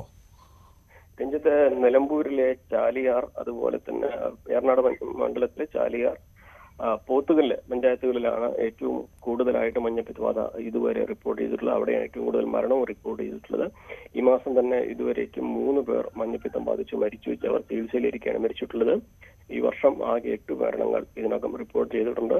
മാർച്ച് മാസത്തിലായിരുന്നു ഏറ്റവും അധികം മഞ്ഞപ്പിത്തം റിപ്പോർട്ട് ചെയ്തിരുന്നത്. അതിനുശേഷം ഏപ്രിൽ പകുതിയോടെ മഞ്ഞപ്പിത്തത്തിന്റെ ഒരു വ്യാപനം കുറഞ്ഞിരുന്നു. പക്ഷേ വീണ്ടും 3 മരണങ്ങൾ ഈ ദിവസങ്ങളിൽ മെയ് മാസം ഈ 1-ാം തീയതി മുതൽ ഇന്നേക്ക് വരെ കണക്കാക്കുമ്പോൾ റിപ്പോർട്ട് ചെയ്തിട്ടുണ്ട്. ആരോഗ്യവകുപ്പിന്റെ പ്രത്യേക സംഘം ഇവിടങ്ങളിൽ ക്യാമ്പ് ചെയ്യുന്നുണ്ട്. നാളെയും മറ്റന്നാളും അടിയന്തര യോഗങ്ങൾ ചേരുന്നുണ്ട്. പ്രധാനമായിട്ടും അസുഖം വന്ന് മരണമടഞ്ഞവർ അവർക്ക് മഞ്ഞപ്പിത്തത്തിന് പുറമെ മറ്റെന്തെങ്കിലും അസുഖങ്ങൾ ഉണ്ടായിരുന്നോ എന്നതും കൂടി ആരോഗ്യവകുപ്പ് പരിശോധിക്കുന്നുണ്ട്. എല്ലാവർക്കും മറ്റസുഖങ്ങൾ ഉണ്ടായിരുന്നതായ സൂചനയുണ്ട്. അതിന് പിന്നാലെ മഞ്ഞപ്പിത്തം കൂടി വരുമ്പോൾ കരൾ പെട്ടെന്ന് പ്രവർത്തനരഹിതമാകുന്ന ഒരു സാഹചര്യമാണ് കണ്ടിട്ടുള്ളത്. ഇത് വളരെ അപകടകരമായ ഒരു അവസ്ഥയാണ്. അതുകൊണ്ട് തന്നെ ഏതെങ്കിലും തരത്തിൽ ലക്ഷണങ്ങൾ കണ്ടാൽ ഉടൻ തന്നെ ആശുപത്രിയിൽ ചെല്ലണമെന്നും സഹായം തേടണമെന്നും ആരോഗ്യവകുപ്പ് നിർദ്ദേശം നൽകിയിട്ടുണ്ട്. കാരണം പെട്ടെന്ന് കരളിന്റെ പ്രവർത്തനത്തെ ബാധിക്കുന്ന തരത്തിലേക്ക് സാഹചര്യങ്ങൾ മാറുന്ന ഒരവസ്ഥയാണ് ഇതുവരെ മരിച്ച കേസുകളിലൊക്കെ തന്നെ കണ്ടിട്ടുള്ളതെന്ന് ആരോഗ്യവകുപ്പ് പറയുന്നു. അതേ സമയം തന്നെ ഇവിടങ്ങളിൽ ഈ മറ്റ് സംസ്ഥാനങ്ങളിൽ നിന്നും തമിഴ്നാട്ടിൽ നിന്നും കർണാടകയിൽ നിന്നും പോയി വന്നവരിലാണ് അസുഖം കണ്ടിട്ടുള്ളതെന്നും മറ്റൊരു നിരീക്ഷണവും ആരോഗ്യവകുപ്പിന്റെ ഭാഗത്തുനിന്നുണ്ട്. എന്താണെങ്കിലും അടിയന്തര സാഹചര്യത്തിൽ എടുക്കേണ്ട നടപടികൾ ഇവിടെ എടുക്കുമെന്നാണ് ആരോഗ്യവകുപ്പ് അറിയിച്ചിട്ടുള്ളത്. നാളെയും മറ്റന്നാളും അതിനു വേണ്ട യോഗങ്ങൾ ഇവിടെ ചേരുന്നുണ്ട്. ഒപ്പം ഈ തരത്തിൽ ഏതെങ്കിലും തരത്തിൽ ലക്ഷണങ്ങൾ കണ്ടാൽ സ്വയം ചികിത്സയും ഒറ്റമൂലി ചികിത്സയും ഒഴിവാക്കി ആരോഗ്യവകുപ്പിനെ സമീപിക്കണം എന്ന കർശന നിർദ്ദേശവും ആരോഗ്യവകുപ്പിനോടകം നൽകി കഴിഞ്ഞിരിക്കുന്നു. CV അനുമോദ് വിവരങ്ങൾ പങ്കുവച്ചു. കൊടും ചൂടിന് ശമനമായി എല്ലാ ജില്ലകളിലും മഴ പെയ്യുമെന്നാണ് പ്രവചനം. പത്തനംതിട്ട, ഇടുക്കി, വയനാട് ജില്ലകളിൽ യെല്ലോ അലർട്ട് പ്രഖ്യാപിച്ചിട്ടുണ്ട്. ബുധനാഴ്ച വരെ സംസ്ഥാനത്ത് പരക്കെ മഴ പെയ്യും. നാളെ തിരുവനന്തപുരം, പത്തനംതിട്ട, ഇടുക്കി ജില്ലകളിലും മറ്റന്നാൾ പത്തനംതിട്ടയിലും ബുധനാഴ്ച പത്തനംതിട്ട, ഇടുക്കി ജില്ലകളിലും മഴ പെയ്യും. ഇന്നലെ വൈകിട്ട് പാലക്കാട് ഉൾപ്പെടെ എല്ലാ ജില്ലകളിലും വേനൽ മഴ ലഭിച്ചിരുന്നു. ചാനൽ ചർച്ചയിൽ ജില്ലാ കളക്ടറെ വിമർശിച്ചതിന് ജോയിന്റ് കൗൺസിൽ നേതാവ് ജയചന്ദ്രൻ കല്ലിങ്കലിന് നോട്ടീസ് നൽകിയതിൽ പ്രതിഷേധം ശക്തം. നാളെ എല്ലാ കളക്ടറേറ്റുകളിലേക്കും മാർച്ച് നടത്താനാണ് ജോയിന്റ് കൗൺസിലിന്റെ തീരുമാനം. കുഴിനഖ ചികിത്സയ്ക്ക് ജനറൽ ആശുപത്രിയിലെ ഡോക്ടറെ കളക്ടർ വീട്ടിലേക്ക് വിളിച്ചു വരുത്തിയതിനെയാണ് ജയചന്ദ്രൻ വിമർശിച്ചത്. തിരുവനന്തപുരം ജില്ലാ കളക്ടർ ജെറോമിക് ജോർജ് കുഴിനഖ ചികിത്സയ്ക്ക് ഡോക്ടറെ വീട്ടിലേക്ക് വിളിച്ചു വരുത്തിയ വാർത്ത ന്യൂസ് 18 കേരളമാണ് പുറത്തുവിട്ടത്. സംഭവത്തിൽ വിമർശനമുയർന്നപ്പോൾ ഒരു ചാനൽ ചർച്ചയിൽ ജയേഷ് ചന്ദ്രൻ പങ്കെടുത്തിരുന്നു. കളക്ടർ ഒരു തഹസിൽദാർക്ക് അവധി നിഷേധിച്ചതിനെക്കുറിച്ച് ജയേഷ് ചന്ദ്രൻ ചർച്ചയിൽ സൂചിപ്പിച്ചിരുന്നു. തോന്നുന്നത് എന്തെങ്കിലും വൈകാരികമായി ഈ ഇടപെട്ടതായിരിക്കണം തോന്നുന്നു. അതല്ലെങ്കിൽ അതിന്റെ സർവീസ് സംഘടനാ നേതാവ് എന്നുള്ള നിലയിൽ കണ്ടിട്ടുണ്ടാവില്ല. അവർക്ക് എന്താണ് അതിനകത്ത് സംഭവിച്ചതെന്ന് സെക്രട്ടേറിയറ്റിലെ ഉദ്യോഗസ്ഥരൊക്കെ അറിയാവൂ. അത് ശരിയായ കീഴ്വഴക്കമല്ല. അങ്ങനെ ഒരു കീഴ്വഴക്കത്തിന് അംഗീകരിച്ച് മുന്നോട്ട് പോകാനും കഴിയില്ല. സംഘടനകൾ ശക്തമായ പ്രക്ഷോഭം ഇക്കാര്യത്തിൽ ആരംഭിക്കും. സംഘടനാ സ്വാതന്ത്ര്യം ചോദ്യം ചെയ്യുന്ന നടപടികൾ നമുക്ക് അംഗീകരിക്കാൻ കഴിയില്ല. ജയേഷ് ചന്ദ്രൻ ചർച്ചയിൽ പങ്കെടുത്തതിനെതിരെ collector Jeromic George revenue principal secretary രേഖാമൂലം അറിയിച്ചതോടെയാണ് നടപടി സ്വീകരിച്ചത്. ജില്ലാ തെരഞ്ഞെടുപ്പ് ഓഫീസറും റിട്ടേണിംഗ് ഓഫീസറുമായ കളക്ടറുടെ നടപടിയെ വിമർശിച്ചത് പെരുമാറ്റച്ചട്ട ലംഘനമാണെന്ന് നോട്ടീസിൽ പറയുന്നു. മുൻകൂർ അനുമതിയില്ലാതെ ചർച്ചയിൽ പങ്കെടുത്തത് സർക്കാർ നടപടികളെ വിമർശിച്ചെന്നും പറയുന്നു. ഉന്നത ഉദ്യോഗസ്ഥന്റെ സ്വബോധത്തെ ചോദ്യം ചെയ്തത് അച്ചടക്ക ലംഘനമാണെന്നും ഇത് റവന്യൂ വകുപ്പിനാകെ അവമതിയുണ്ടാക്കുന്നതാണെന്നും നോട്ടീസിൽ പറയുന്നു. കടുത്ത അച്ചടക്ക നടപടി എടുക്കാതിരിക്കാൻ 15 ദിവസത്തിനകം വിശദീകരണം നൽകാനാണ് ദേവസ്വം ബോർഡിലെ ഭൂമി ഏറ്റെടുക്കൽ തഹസിൽദാരായ ജയചന്ദ്രനോട് ആവശ്യപ്പെട്ടിരിക്കുന്നത്. ഈ സാഹചര്യത്തിൽ നാളെ സംസ്ഥാനത്തെ എല്ലാ കളക്ടറേറ്റുകളിലേക്കും മാർച്ച് നടത്താനാണ് ജോയിന്റ് കൌൺസിലിന്റെ തീരുമാനം. ന്യൂസ് 18 തിരുവനന്തപുരം. +2 സീറ്റ് വിഷയത്തിലെ ലീഗിന്റെ പ്രതികരണത്തെ വിമർശിച്ച് ഡോക്ടർ KT ജലീലിന്റെ ഫേസ്ബുക്ക് പോസ്റ്റ്. മലപ്പുറത്തോടുള്ള അവഗണനയായി വിഷയത്തെ വ്യാഖ്യാനിക്കുകയാണ് ലീഗ്. ഇതിന് പിന്നിൽ സർക്കാരിനെതിരെ മുസ്ലിം വിരുദ്ധ ചാപ്പ കുത്താനുള്ള ശ്രമമാണെന്നാണ് ജലീലിന്റെ ആക്ഷേപം. ഹയർ സെക്കൻഡറിയിലെ 20% സീറ്റ് വർധന പുതിയതല്ലെന്നും വടകരപ്പൂത്തിരി മലപ്പുറത്ത് കത്തിക്കരുതെന്നും പോസ്റ്റിൽ ജലീൽ പറയുന്നു. +2 വിഷയത്തിൽ ലീഗ് ജനറൽ സെക്രട്ടറി PMA സലാം സർക്കാരിനെതിരെ ന്യൂസ് 18നോട് പ്രതികരിച്ചിരുന്നു. CV അനുബോധിന്റെ report. +1 സീറ്റ് വിഷയത്തിൽ മലപ്പുറത്ത് ലീഗ് ഇടതുപക്ഷം ആയിട്ടുള്ള ആ തർക്കം തുടരുകയാണ്. +1ന് അധികം സീറ്റുകളല്ല ബാച്ചുകളാണ് വേണ്ടത് എന്ന ആവശ്യമാണ് മുസ്ലിം ലീഗും അതുപോലെ വിദ്യാർത്ഥി സംഘടനകളൊക്കെ തന്നെ മുന്നോട്ട് വയ്ക്കുന്നത്. കഴിഞ്ഞ ദിവസം PMA സലാമും അതിനു മുമ്പ് PK കുഞ്ഞാലിക്കുട്ടിയുമൊക്കെ ഈ ഒരു ആവശ്യവുമായി രംഗത്തെത്തിയിരുന്നു. കൂടുതൽ സീറ്റുകൾ അനുവദിച്ച് ഒരു ക്ലാസ്സിൽ 50 കുട്ടികൾ ഇരിക്കേണ്ടിടത്ത് 65 അതിലധികവും കുട്ടികൾ ഇരിക്കുന്ന ഒരു സാഹചര്യം ഉണ്ടാക്കരുത്. കുട്ടികൾ ഞെങ്ങി പഠിക്കുന്ന അവസ്ഥ ഒഴിവാക്കണം. അതുകൊണ്ട് ബാച്ചുകൾ, പ്രത്യേകിച്ച് തെക്കൻ കേരളത്തിൽ കുട്ടികളില്ലാത്ത ബാച്ചുകൾ വടക്കൻ കേരളത്തിലേക്ക് മാറ്റണമെന്ന ആവശ്യമാണ് ലീഗ് ഉന്നയിക്കുന്നത്. ഇതിനെയൊക്കെ വിമർശിച്ചുകൊണ്ടാണ് KT ജലീലിൻ്റെ ഫേസ്ബുക്ക് പോസ്റ്റ് ഉള്ളത്. അതായത് ഇതാദ്യമായിട്ടല്ല ഈ ഒരു സീറ്റുകളുടെ വർധനവ് ഉണ്ടാക്കുന്നത്. അത് 2016 UDF സർക്കാർ ചെയ്തപ്പോൾ സ്വാഗതം ചെയ്തവരാണ് ഇപ്പോൾ LDF സർക്കാർ ചെയ്യുമ്പോൾ അതിനെ വിമർശിക്കുന്നത് എന്ന ഒരു പ്രധാനപ്പെട്ട വിമർശനമാണ് അദ്ദേഹം ഉന്നയിക്കുന്നത്. അതുപോലെ തന്നെ ഈ ഒരു വിഷയത്തെ മറ്റൊരു വർഗീയമായിട്ട് കണ്ട് അത്തരത്തിലുള്ള വേർതിരിവ് നടത്തരുത്, അത്തരത്തിലുള്ള പ്രചാരണം നടത്തരുത്, വടകര പൂത്തിരി കത്തിക്കരുത് എന്നൊരു മുന്നറിയിപ്പ് അദ്ദേഹത്തിൻ്റെ ഫേസ്ബുക്ക് പോസ്റ്റിൽ കുറിച്ചിട്ടുണ്ട്. അദ്ദേഹത്തിൻ്റെ ഈ FB പോസ്റ്റിൻ്റെ തലക്കെട്ട് തന്നെ ദയവ് ചെയ്ത് വടകര പൂത്തിരി മലപ്പുറത്ത് കത്തിക്കരുത് എന്നുള്ളതാണ്. അതിനുശേഷമാണ് അദ്ദേഹം ഈ ഒരു കണക്കുകൾ വെച്ചുകൊണ്ട് തന്നെ അദ്ദേഹത്തിൻ്റെ ഫേസ്ബുക്ക് പോസ്റ്റ് ഇട്ടിരിക്കുന്നത്. 25,000-ത്തിലധികം പേർ 2016 പ്രൈവറ്റായിട്ട് +1 രജിസ്റ്റർ ചെയ്തിരുന്നു. 2023 ആയപ്പോഴേക്കും അത് 12,000 ചുരുങ്ങിയിട്ടുണ്ട്. അതിൻ്റെ കാര്യങ്ങൾ കൂടുതൽ ഇടതുപക്ഷം കൂടുതൽ ബാച്ചുകൾ അനുവദിച്ചുകൊണ്ട് തന്നെയായിരുന്നു. ഇപ്പോൾ സ്കൂളുകളിലെ സാഹചര്യങ്ങളൊക്കെ മാറിയിട്ടുണ്ട്. ഭൗതിക സാഹചര്യങ്ങളെല്ലാം തന്നെ മാറിയിട്ടുണ്ട്. നല്ല ക്ലാസ് മുറികൾ, ഇരിക്കാനുള്ള സൗകര്യങ്ങൾ, അത്തരത്തിൽ എല്ലാ തരത്തിലും സ്കൂളുകൾക്ക് മാറ്റം വന്നിരിക്കുന്നു. അതുകൊണ്ട് തന്നെ കുട്ടികൾക്ക് ബുദ്ധിമുട്ടിയിരുന്ന് പഠിക്കേണ്ട സാഹചര്യം ഉണ്ടാകുന്നില്ല എന്നും അദ്ദേഹം പറയുന്നുണ്ട്. ഇതൊക്കെ ഇടതുപക്ഷ സർക്കാർ ചെയ്തതാണ്. അതുകൊണ്ട് തന്നെ ഇപ്പോൾ ഈ ഒരു സീറ്റ് വർധനവിനെതിരെ പ്രഖ്യാപിച്ചിരിക്കുന്നത് യുദ്ധപ്രഖ്യാപനമാണ്. അതിലെ അനൗചിത്യം വിവേകശാലികൾ തിരിച്ചറിയണമെന്ന് അദ്ദേഹം പറയുന്നു. അതോടൊപ്പം തന്നെ ഈ ഒരു കാര്യത്തിൽ മുസ്ലിം വിരുദ്ധ ചാപ്പ കുത്താനുള്ള നീക്കം ദൗർഭാഗ്യവശാൽ നടക്കുന്നുണ്ട് എന്ന് അദ്ദേഹത്തിൻ്റെ ഫേസ്ബുക്ക് പോസ്റ്റിൽ പറയുന്നുണ്ട്. ഇത്തരത്തിൽ ഈ പ്രശ്നങ്ങളൊക്കെ ഉള്ളപ്പോഴും ഈ പ്രശ്നം, അതായത് സീറ്റുകളുടെ കുറവ് ശാശ്വതമായിട്ട് മുഖ്യമന്ത്രി പരിഹരിക്കുമെന്നൊരു ഉറപ്പും അദ്ദേഹത്തിൻ്റെ ഫേസ്ബുക്ക് പോസ്റ്റിൻ്റെ അവസാനം അദ്ദേഹം കുറിക്കുന്നു. അതായത് ഈ ഒരു വിഷയത്തിൽ ഇടതുപക്ഷത്തിൻ്റെ ഭാഗത്തുനിന്നുള്ള ഒരു ആദ്യ പ്രതികരണമായിട്ട് തന്നെ വേണം KT ജലീലിൻ്റെ ഈ FB പോസ്റ്റിനെ കാണുവാൻ. കഴിഞ്ഞ ദിവസം ലീഗിൻ്റെ ഉന്നത നേതാക്കളൊക്കെ ഇക്കാര്യത്തിൽ പ്രതിഷേധങ്ങളും പ്രക്ഷോഭങ്ങളും തുടങ്ങാനിരിക്കുന്നുണ്ട്. ഇതിൽ ബാച്ചുകളുടെ വർധനവ് അനിവാര്യമാണ് എന്ന ആവശ്യവുമായി മുന്നോട്ട് വരുമ്പോഴാണ് ഈ കാര്യത്തിൽ ഇപ്പോൾ KT ജലീലിൻ്റെ ഫേസ്ബുക്ക് പോസ്റ്റ് വന്നിരിക്കുന്നത്. മലപ്പുറത്ത് നിന്നും CV അനുമോദ്, ന്യൂസ് 18. അച്ഛൻ ആക്രി പിറക്കി കൊണ്ടുവരുന്ന വരുമാനം, ചോരുന്ന വാടക വീട്ടിലെ താമസം, പ്രതിസന്ധികൾ ഒരുപാട് മറികടന്നാണ് തിരുവനന്തപുരം കാട്ടാക്കട ആമച്ചൻ സ്വദേശി ഫർഹാന +2 പരീക്ഷയിൽ 1200-ൽ 1200 മാർക്കും നേടിയത്. വലിയ വലിയ പ്രതിസന്ധികൾ ജീവിതത്തിൽ ഉണ്ടാകുമ്പോൾ പതറിപ്പോകുന്നവരാണ് പലരും. എന്നാൽ അത്തരം പ്രതിസന്ധികളെ മനോബലം കൊണ്ട് നേരിടുന്നവർ അത്ര ചെറിയ ആളുകളല്ല. അവരുടെ ചിന്താഗതി, പോസിറ്റീവ് മൈൻഡ്, ഇതെല്ലാം നമ്മൾ എടുത്തു പറയേണ്ട ഒരു കാര്യമാണ്. അങ്ങനെ ഒരാളെയാണ് നമ്മൾ ഇന്ന് പരിചയപ്പെടാൻ പോകുന്നത്. ഫർഹാന, അതായത് +2 പരീക്ഷയിൽ 1200-ൽ 1200 മാർക്കും കിട്ടിയ ഒരു കുട്ടിയാണ്. വാടക വീട്ടിലാണ് കഴിയുന്നത്. 10 വർഷത്തിലധികമായി വാടകയ്ക്കാണ് ഫർഹാനയുടെ കുടുംബം കഴിയുന്നത്. വളരെ ചെറിയൊരു വീടാണ്, ഓടിട്ട വീടാണ്. ഇവിടെ ചോർച്ചയും അങ്ങനെയുള്ള ബുദ്ധിമുട്ടുകളൊക്കെയും ഉണ്ട്. അച്ഛൻ ആക്രി കച്ചവടം നടത്തിയാണ് കുടുംബം പുലർത്തുന്നത്.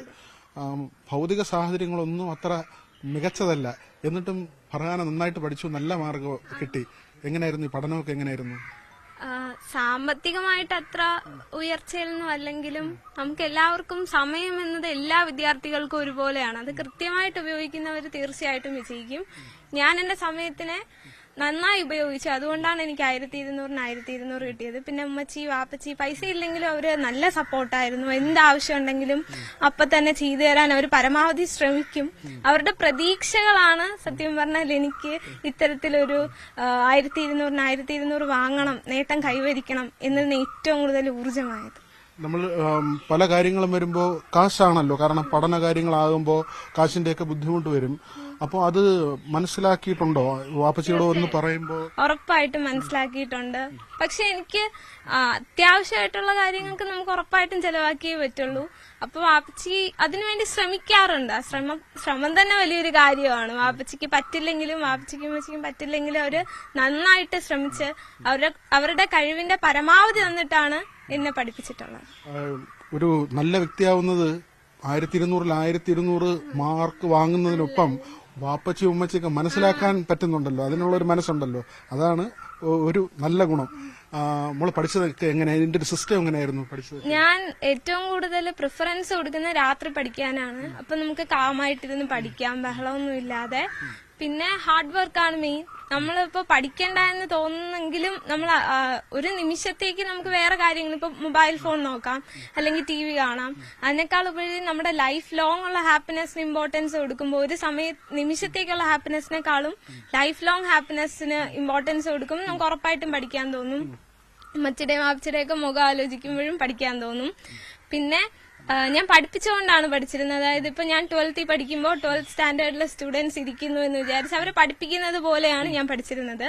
പിന്നെ ഫ്രണ്ട്സിനൊക്കെ ഡൗട്ട് ക്ലിയർ ചെയ്ത് കൊടുക്കാറുണ്ട്. അപ്പൊ എനിക്ക് കൂടുതൽ പഠിക്കാൻ പറ്റുന്നുണ്ട്.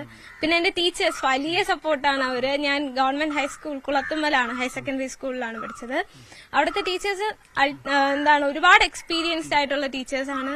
അവർ നമ്മളെ മക്കളെ പോലെ കണ്ടിട്ടാണ് പഠിപ്പിക്കുന്നത്. സോ എനിക്ക് അവര് വലിയ സപ്പോർട്ടാണ് തന്നത്. അങ്ങനെ എനിക്ക് പഠിക്കാൻ പറ്റി. ഇനി എന്താണ് അടുത്ത പഠനം? എന്താകാനാണ് ആഗ്രഹം? എനിക്ക് ഡോക്ടർ ആകാനാണ് ആഗ്രഹം. നല്ലൊരു കോച്ചിങ് സെന്ററിൽ പോയി പഠിക്കണം എന്നതാണ് ആഗ്രഹം. പാലാ ബ്രില്യൻസ് ആണോ ചൂസ് ചെയ്യുന്നത്? അങ്ങനെയാണോ? അതാണ്. ഇപ്പോ ഞങ്ങളുടെ സ്കൂളിൽ നിന്ന് തന്നെ കഴിഞ്ഞ വർഷങ്ങളിൽ പാലാ ബ്രില്യൻസിൽ പോയി പഠിച്ചിറങ്ങിയ കുട്ടികളുണ്ട്. അപ്പോ ചേച്ചിമാര് അവരൊക്കെ എന്റെ അടുത്ത് പറഞ്ഞത് ഉറപ്പായിട്ടും കിട്ടും, നല്ലോണം ശ്രമിക്കുക, പാലാ ബ്രില്യൻസ് ഇമ്പോർട്ടൻസ് കൊടുക്കുക എന്നാണ് പറഞ്ഞത്. പൈസയുടെ ബുദ്ധിമുട്ടൊക്കെ ഉണ്ട് എങ്കിലും അങ്ങനെ ആ സ്ഥാപനത്തിൽ പോകാൻ ആഗ്രഹിക്കുന്നെങ്കിൽ അവർ ഇത് കേൾക്കുകയാണെങ്കിൽ അങ്ങനെ ഒരു സഹായം കൂടെ വരട്ടെ എന്ന് വിചാരിക്കുന്നു.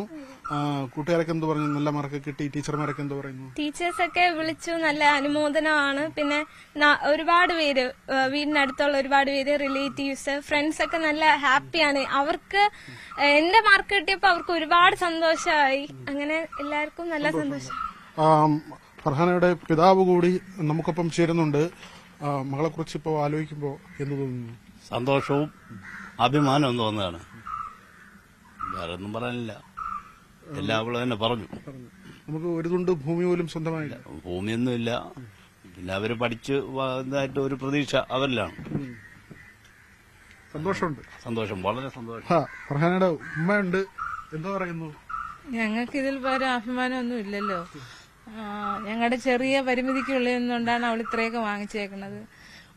ഒന്നും ആവശ്യപ്പെട്ടിട്ടില്ല അവൾ, എന്നാലും ഞങ്ങൾ അറിഞ്ഞു കൊടുക്കുന്നതാണ്. അവള് എവിടെ പോയാലും വേറൊന്നും അവൾ ചൂസ് ചെയ്യാറില്ല. ഒരു സ്ഥലത്ത് കൊണ്ടുപോയാലും അവൾ ആദ്യം പേന അല്ലെങ്കിൽ പെൻസിൽ, പേന, പെൻസിൽ, ബുക്ക്, ഇതാണ് ആദ്യം അവള്. ബോക്സ്, ഇതൊക്കെയാണ് നോക്കുന്നത്. അതാണ് അവള് ചൂസ് ചെയ്യുന്നത്. അങ്ങനെ മാക്സിമം നമ്മൾ കൊടുക്കാൻ പറ്റുന്നത് കൊടുത്തിട്ടുണ്ട്. കുട്ടിക്കാലത്ത് ഇങ്ങനെ പഠിക്കാൻ പറയണ്ടല്ലോ, സ്വന്തമായിട്ട് തന്നെ.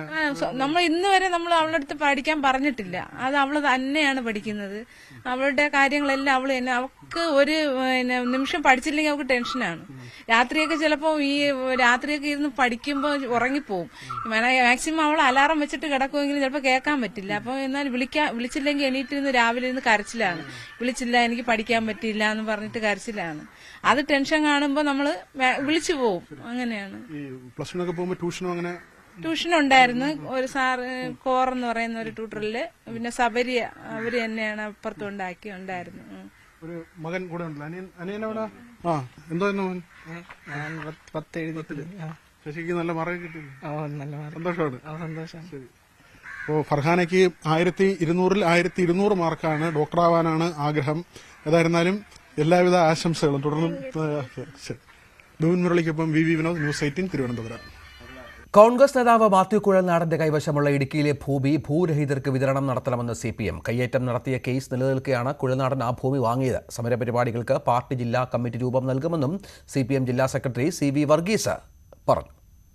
CPMന്റെ നിലപാട്, ഒന്ന്, സർക്കാരിന്റെ ഭൂമി അനധികൃതമായി കയ്യേറിക്കൊണ്ട് നിർമ്മിച്ച റിസോർട്ടിന്റെ ഉടമയായി മാറിയപ്പോൾ മാത്യു കുഴൽനാടൻ ചെയ്യേണ്ടത് ധാർമ്മികമായി 55 സെന്റ് സ്ഥലം സർക്കാരിലേക്ക് വിട്ടുകൊടുക്കാൻ തയ്യാറാവണം.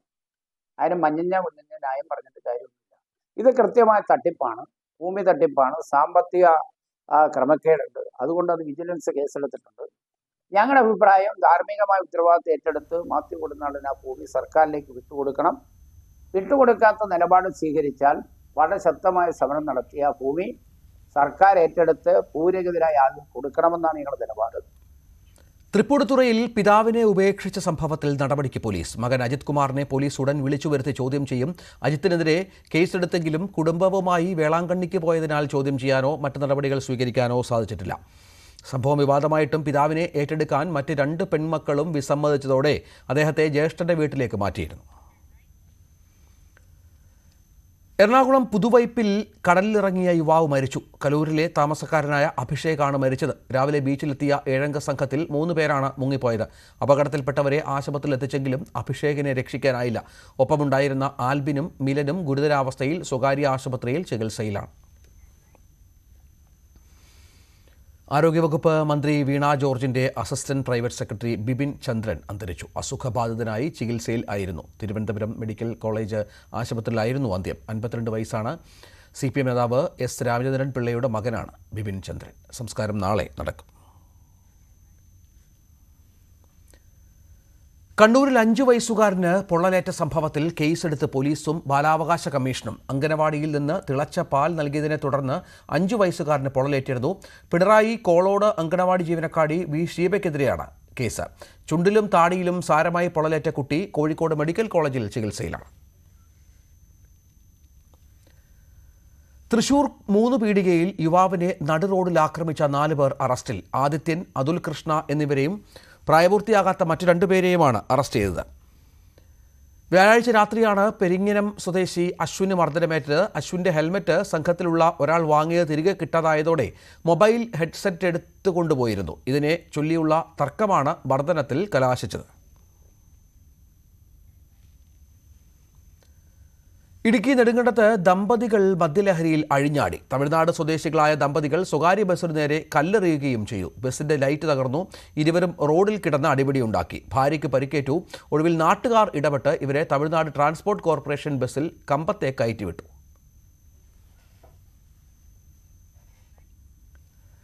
മുളന്തണ്ടുകൾ കൊണ്ട് സവിശേഷ രീതിയിൽ കുട്ടകൾ നിർമ്മിക്കുന്ന കരകൗശല വിദഗ്ധനെ പരിചയപ്പെടാം ഇനി.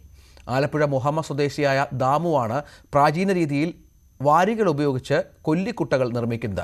ആധുനിക കാലത്താണെങ്കിലും പ്രകൃതിദത്ത രീതിയിലുള്ള നിർമ്മാണത്തിന് ആവശ്യക്കാർ ഏറെയാണ്.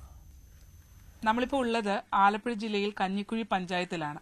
ആധുനിക കാലഘട്ടത്തിലാണ് നമ്മൾ എല്ലാവരും ജീവിക്കുന്നത്. പക്ഷേ ഇപ്പോഴും പഴമയെ വിടാതെ പിന്തുടരുന്ന ചില ആളുകളും ഒപ്പം തന്നെ ചില വസ്തുക്കളുമൊക്കെ ഉണ്ട്. അത്തരത്തിലൊരു നിർമ്മാണമാണ് നമ്മൾ ഇന്ന് പരിചയപ്പെടുത്തുന്നത്. ഇപ്പോൾ നമ്മളോടൊപ്പം ഉള്ളത് കഞ്ഞിക്കുഴി സ്വദേശിയായ ദാമുചേട്ടനാണ്. ഈ കൊട്ട, ഇത്തരത്തിലുള്ള കൊട്ടയൊന്നും ഇപ്പോൾ കാണാനില്ല അല്ലേ? മുമ്പത്തെ പോലെ കാണാനില്ലെങ്കിലും തുച്ഛമാണ്. വിലത്തൊക്കെ ഉണ്ടാവും, അത്രയും. മുമ്പത്തെ പോലുള്ള ഉപയോഗം ഇല്ല. അത് കാരണം ഉൽപാദനവും കുറവ്. ഇപ്പം ഇവിടെ ഈ ഏരിയയിൽ ഞാൻ മാത്രമേ ഈ പണി ചെയ്യുന്നുള്ളൂ. പണ്ട് എങ്ങനെയായിരുന്നു ഇതിന്റെ ഒരു നിർമ്മാണമൊക്കെ? ഒരുപാട് ആളുകൾ ഈ ജോലി ചെയ്യുന്നുണ്ട്. അതിന് ഒരുപാടില്ല, 5-10 ആൾക്കാരുണ്ടായിരുന്നു. ഇപ്പം എല്ലാവരും ഒക്കെ മരിച്ചും പോയി. ഇപ്പം ഇതിൻ്റെ പണി ഞാൻ മാത്രമേ ചെയ്യുന്നുള്ളൂ. ഈ നമ്മൾ ദൃശ്യങ്ങളിൽ കാണുന്ന ഈ കൊട്ടയുണ്ടല്ലോ, ഇതിന് വാരിക്കൊട്ടയെന്നാണ് പറയുന്നത്.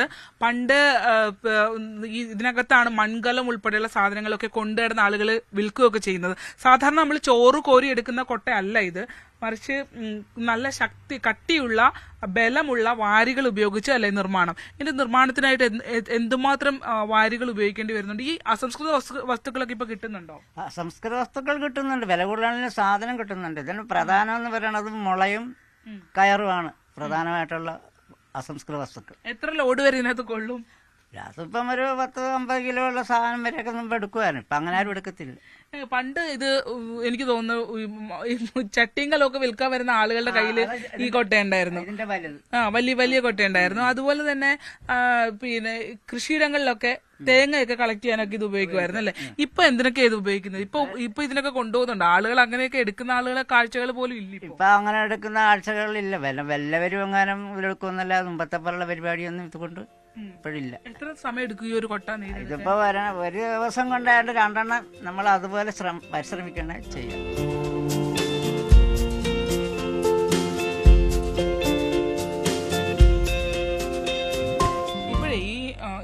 ഇപ്പൊ ഓർഡർ ഉണ്ടോ ഇതിന്? ഇപ്പൊ 3-4 ഇവിടെ ഇപ്പൊ മുമ്പത്തെ പോലെ അല്ലെങ്കിൽ ഇപ്പൊ ചെറിയ രീതി ഇവരുടെ പണി വളരെ മോശമാണ്. ഇപ്പൊ ചെറിയ രീതിയിലുള്ള പണിയൊക്കെ നടക്കുന്നുണ്ട്.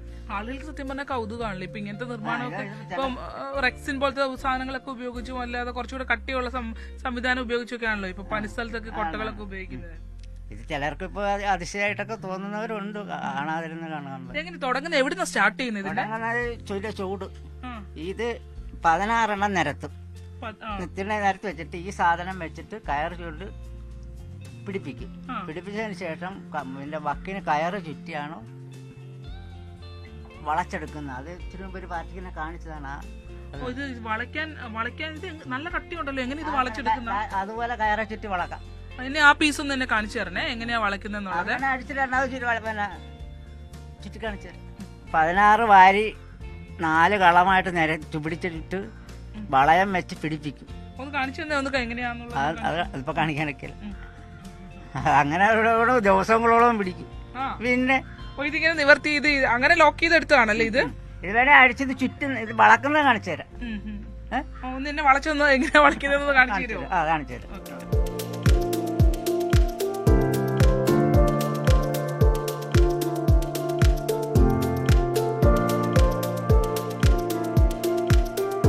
അപ്പൊ ഇതിനകത്ത് കയറി ഇരുന്നിട്ടാണ് അകത്ത് കയറി ഇരുന്നിട്ടാണ് കയറ് ചുറ്റി പൂച്ചുന്നത്. അപ്പൊ അതിങ്ങനെ ചുറ്റി ചുറ്റി ചുറ്റി ഇത് ഫുള്ള് തുടസത്തിന്റെ അവിടെ വന്ന് വലിച്ചും കെട്ടി നിർത്തും. തിരിച്ച് നമ്മൾ തുടങ്ങിയെടുത്ത് വന്ന് നിൽക്കും അല്ലേ? തുടങ്ങിയെടുത്ത് വന്ന് നിർത്തും. അതിനുശേഷം 2 വളയം നീളത്തിലുള്ള വളയം വെച്ച് 2 വളയം കെട്ടും. വളയം ചൂറിലാണോ? മുള തന്നെ.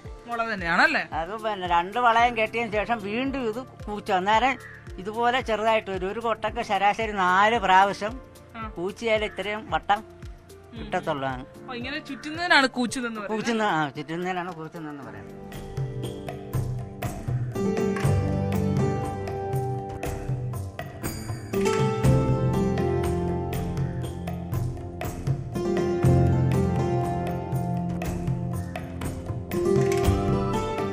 പിന്നെ ഇതിങ്ങനെ എങ്ങനെയാ ഇതിങ്ങനെ കമഴ്ന്ന് ഇങ്ങനെ ഇതായി വരുന്നത്, അതായത് കൊട്ടയുടെ രൂപത്തിലേക്ക് വരുന്നത്? ഇപ്പൊ കുറച്ച് പരന്നിരിക്കുമല്ലേ? ഇങ്ങനെ വെച്ച ശേഷം പിന്നെ വളരെ നീളമുള്ള വാരി ഇങ്ങനെ ചുറ്റും. ഇതുപോലെ കോർത്ത് വരി ഇതുപോലെ കെട്ടും. കെട്ടി 2 കെട്ടിയതിന് ശേഷം വീണ്ടും ഈ ചുറ്റ് വലിച്ചൊതുക്കും. അപ്പൊ ഒന്നുകൂടി ഒതുങ്ങി കിട്ടും. പിന്നീട് 2 വളയം വെച്ചിട്ട് ഒന്നുകൂടി കൂച്ചും. അങ്ങനെ 4 പ്രാവശ്യം കൂച്ചുമ്പോഴാണ് ആ ഒരു ഷേപ്പിലേക്ക് ആ രൂപത്തിൽ വരുന്നത്.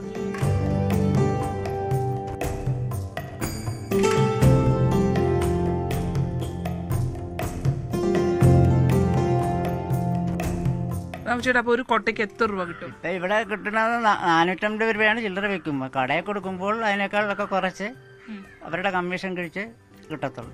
ഇപ്പൊ ഞാൻ ചോദിക്കട്ടെ, എത്ര ദിവസത്തെ അധ്വാനം വേണം ഒരു കൊട്ടയ്ക്ക്? ഒരു ദിവസം അധ്വാനം അതൊരു 5 മണിക്കൂർ, ശരാശരി ഒരു 5 മണിക്കൂറെങ്കിലും ഉണ്ടെങ്കിലേ ഒരെണ്ണം തീർത്ത് അതിന്റെ തുടക്കം മുതൽ തീർത്ത്.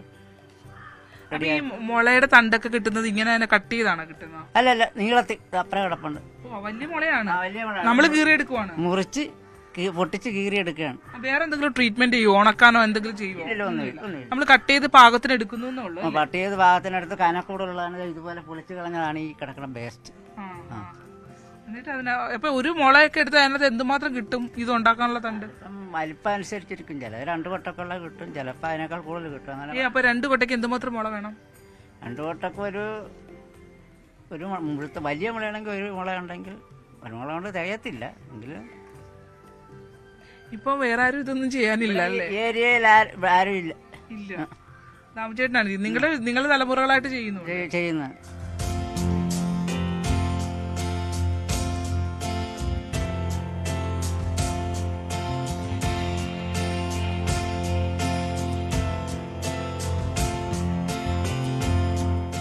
പഴയ തലമുറയിൽപ്പെട്ടവർ ഇതൊക്കെ കാണുമ്പോൾ ഒരുപക്ഷെ എന്തെന്നൊക്കെ ചിന്തിക്കുന്നുണ്ടാവും.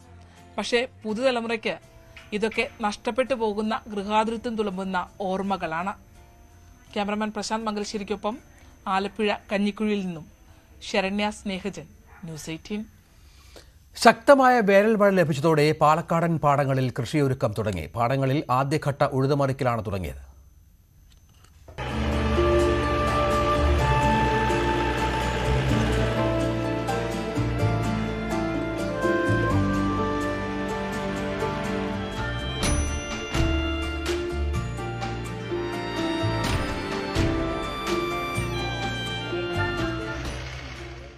കടുത്ത വേനലിൽ വെന്തുരുകിയ മണ്ണിലേക്കാണ് വേനൽ മഴ പെയ്തിറങ്ങിയത്. കർഷകർക്ക് ആശ്വാസം പകർന്ന് വേനൽ മഴ എത്തിയതോടെയാണ് കൃഷിയൊരുക്കം.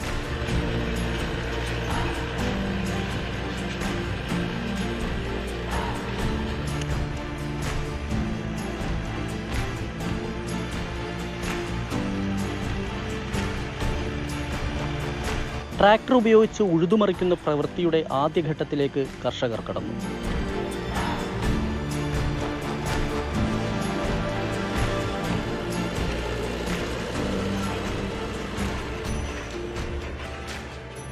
ഒന്നോ രണ്ടോ മഴ കൂടി ലഭിച്ചാൽ മണ്ണൊരുക്കാനാവും. ഒരു മഴ കൂടി കിട്ടിയാൽ മാത്രമേ മഴ സുഭിക്ഷമായി കിട്ടിയാൽ നമുക്ക് ഇനി അടുത്ത പഞ്ചിറക്കാൻ ഒക്കത്തുള്ളൂ. ഇതിപ്പോൾ എല്ലാം പൂട്ടിയിട്ട് കഴിഞ്ഞു.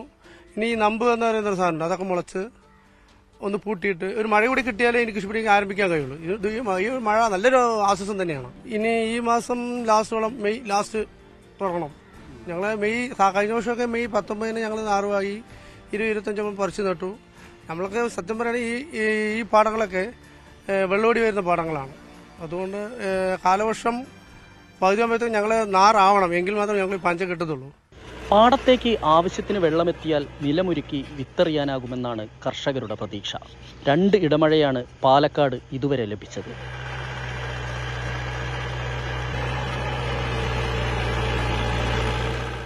ഇടവിട്ട് മഴ ലഭിച്ചാൽ നെൽപ്പാടം ജലസമൃദ്ധമാവും.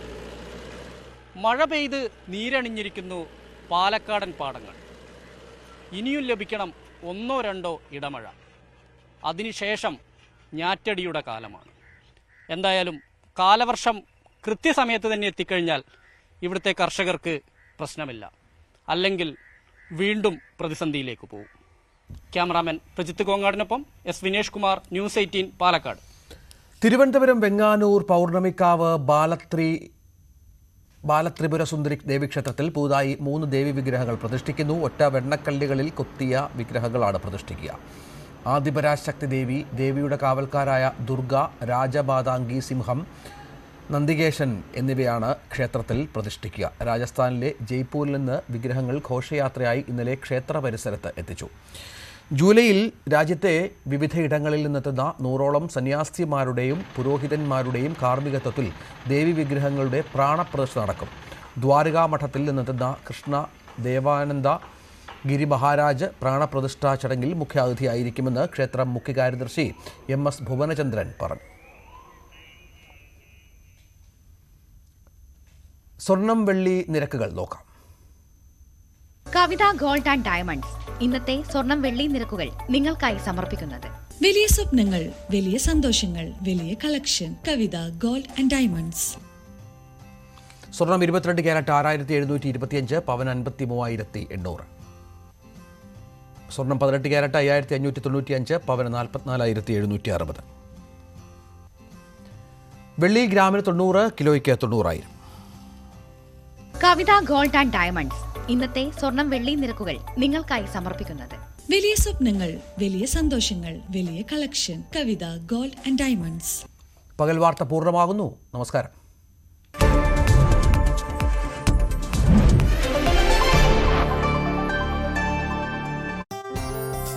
ാണ്